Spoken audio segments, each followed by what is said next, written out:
Concentracións que estamos a levar a cabo.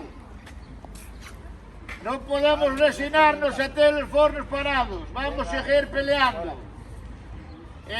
Estos delincuentes que temos por empresarios, anda por riba de tirar co empleo que temos aí fixo, agora van tamén hasta polas empresas auxiliares que tiñamos poucas na comarca, venselladas aí a nosa fábrica.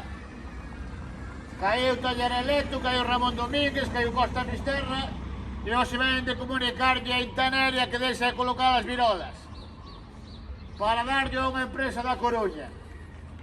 Nós temos que seguir peleando polos nosos postos e máis polos que van a vir.